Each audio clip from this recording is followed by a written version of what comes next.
Good morning, Tech Sergeant T here.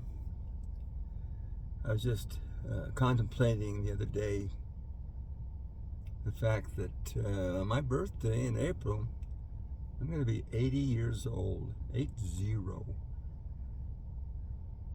As one guy once said, if I'd known I was going to live this long, I would have taken better care of myself.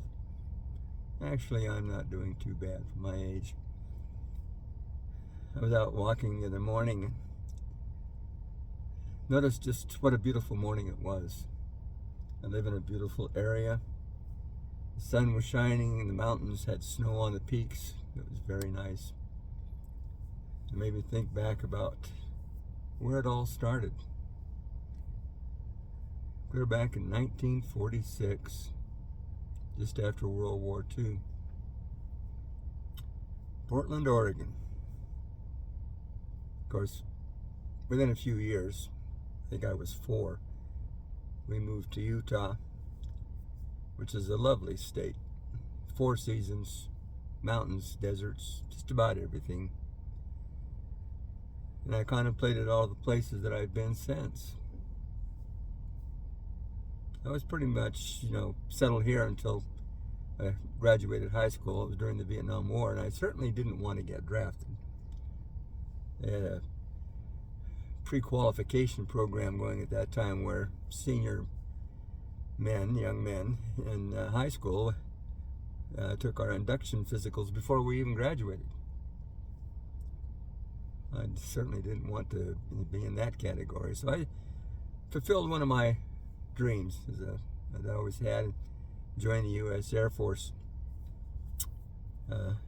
Ended up in San Antonio, Texas for basic training, and then to Biloxi, Mississippi for technical training, and then lovely downtown Peshawar, Pakistan for my first assignment. Boy, was that eye-opening.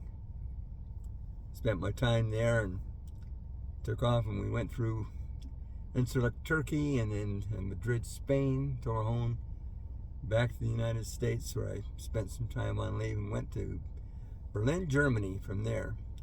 Spent almost 3 years in Germany. Towards the end of that tour, I came back to the United States, married a young lady that I had been corresponding with. Went back to Berlin for a very short period of time, and I came back, picked her up, and her 2 young boys that I later adopted, and we took off for Wakkanai, Japan. Oh wow, Japan, right? Beautiful place. Not so much. Depends on where you go. We were in Wakkanai, Japan. That's the northernmost city on Hokkaido, northernmost island. We were 27 miles from Sakhalin Island, which is actually part of Russia. We had like 300 inches of snow in our housing area during the winter. It's a bit more than you would expect in Japan. We were supposed to have been there a while, but we had some medical complications with Linda's pregnancy. So we ended up back in San Antonio, Texas at headquarters for about a year. My son was born there. And then from there, I went to Alaska. And another one of those missed opportunities. Alaska, right? Beautiful state. Not if you're on a 2x4 mile island out at the end of the Aleutian chain. It was actually closer to Tokyo than it was to Anchorage. It wasn't real cold like mainland Alaska, but wind constantly. Earthquakes. It was really, really different than what you would expect. But it was only for a year, so that wasn't bad. And then went to England. Oh, England was nice. We enjoyed it. We both have English heritage, Scottish, Irish. So it was a very good opportunity. My daughter was born there. But again, it's supposed to be a 4-year tour, but because it was an R&D project, it was curtailed, and we ended up back in San Antonio for another year. Then back to Berlin. I would have thought that being in England, we could have just basically taken the ferry over to the mainland and gone to Germany, but no, they had to throw that year in between just to, complicate things a little. So we got to spend 3 more years in Berlin, and it was very enjoyable for all of us. But then, sadly, they sent me back to headquarters in Washington, D.C. We were only there for less than a year, and I realized that wasn't going to be the place where I wanted to raise my family for 4 more years. We had gang fights, trouble in school, people getting beat up. It was too much. They wouldn't let me retrain or go back overseas, so we took the alternative and we got out of the Air Force, came back to Salt Lake City, where I've been ever since. We've gone through a variety of jobs. Did spend a year in California in 91, 92 when I got laid off at one job. But we've been here ever since.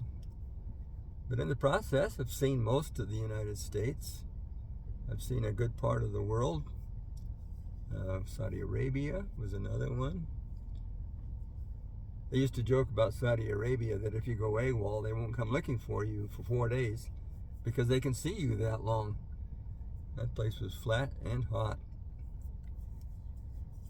But it's been enjoyable up to now. I'm still working, still healthy enough to work. So we'll just see what the future brings. I'll keep you posted. What I want to do is go back to those years when I was growing up, to things that we had, like dial telephones and black and white 13-inch TVs, and telephones that you couldn't carry in your pocket, and having to drive everywhere, take days sometimes. We didn't have all the interstate done yet. The prices, 2 bits for gas sounds good till you start looking at the fact that you made 90 cents an hour. So I wanted to look at a few of those things and some of those devices that we used, and how we've modernized them, and try to determine whether or not it really has improved our lives that much. So come along with me, and we'll explore a little bit, and hopefully we'll learn a few things along the way. Signing off for now. This is Tech Sergeant T.